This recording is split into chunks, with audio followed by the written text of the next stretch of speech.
का बल हो।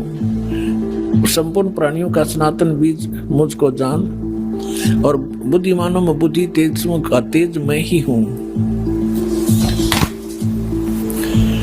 और 11वें में क्या कहा है कि हे भरत श्रेष्ठ, मैं बलवानों का आसक्ति और कामना से रहित बल अर्थात सामर्थ्य हूँ। कहने का भाव ये है कि मैं बलवानों का बल और बुद्धिमानों की बुद्धि, इनकी मेरे हाथ में है। जैसे महाभारत के अंदर अर्जुन को बल दे दिया, ना जाने कितनी हत्या कर डाली, और जब श्री कृष्ण जी का वध कर दिया एक शिकारी ने, और सारे यादव लड़के मर गए कट गए जमुना के किनारे पे, तो फिर अर्जुन सभी गोपियों को लेकर आ रहा था द्वारका की सभी स्त्रियों को कृष्ण जी के आदेश अनुसार। उसके पास वही धनुष था जो महाभारत में उसने करोड़ों जीव मार दिए थे, और रास्ते में बिल्लों ने पीटा, सारी कुछ औरतों को भी ले गए घसीट के, उनके गहने तोड़ ले गए, लूट ले गए। अर्जुन खड़ा खड़ा कांपा है, उसका हाथ नहीं उठा।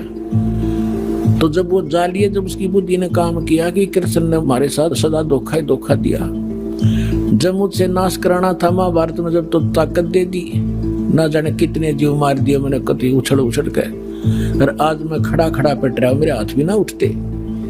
तो यहाँ परमात्मा कहता है तुमने नंबर गलत मिला रखे है, तुम श्री कृष्ण को दोष दे रहे हो। श्री कृष्ण दोष ये नहीं था, ये काल है सारा जड़, इस बीमारी की जड़ ये काल है, ये करवा रहे। ये खुद कहता है बुद्धिमानों की बुद्धि और बलवानों का बल मैं हूं। श्री रामचंद्र जी की सीता उठी विष्णु जी की, अब उसने खुद नहीं मालूम सीता ने कौन ठा ले गया, बुद्धि ऑफ कर दी।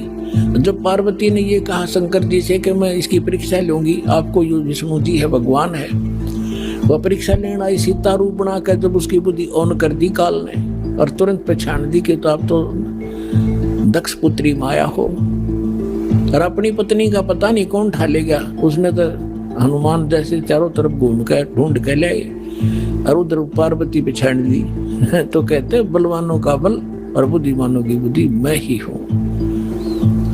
अब ये है निष्कर्ष इस गीता जी के ज्ञान का। ये मारा करते सट्टे गीता जी का सार, तू क्या लाया था, तू अजन्मा है, जीव तो मरता ही नहीं, बस ये सार है। खाक सार था ये।